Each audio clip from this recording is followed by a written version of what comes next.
Payshanba bozoridan nimalar oldim? Raspakovka chek. Boshladik. Hammadan oldindan uzr so'rayman, chunki bu videoda so'kinish xavfi bor. Orqa fonda oyim kimrandir urishyaptilar va ularning ovozi bu yergacha yetib kelishi mumkin. Birinchi bo'lib, mana bunaqa idishdan boshlaymiz.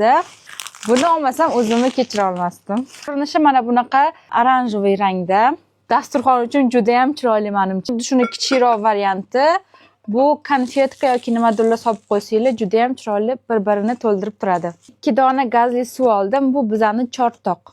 Keyin esa chang artish uchun latta oldim. Xonamni changini artaman desam, bitta ham latta yo'q. Eski kiyimlarimni latta qilib ishlatyapman.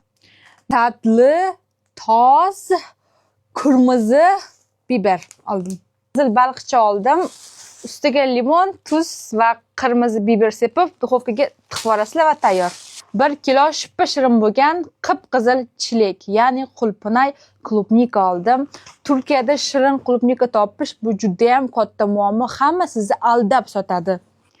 O'zimga bitta shunaqa chiroyli hamyoncha ham oldim. Menga juda ham yoqib qoldi. Ichi esa 3 ta cho'ntakli.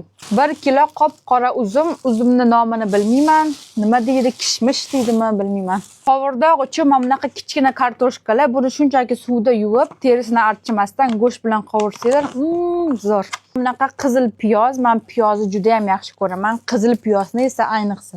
Yana men bunaqa xurmoni juda ham yomon ko'raman. Uydagilarim uchun eng qimmatidan bering dedim. 200 liraga shuncha berdi. Menimcha eng qimmati shu bo'lsa kerak. 1 kilo mana bunaqa yusupovskiy pomidor, pembe deysa beradi. Bu menimcha yaxshisi bo'lsa kerak. 1 kilo bodrin oldim. 2 dona limon oldim. 2 dona svetofor bolgarskiy oldim. Dolma uchun 8 dona bulgur oldim. 2 dona mana bunaqa tozalangan ananas oldim. Shu bilan bozorligim tugadi. Hammaga e'tibor uchun rahmat. Всем пока.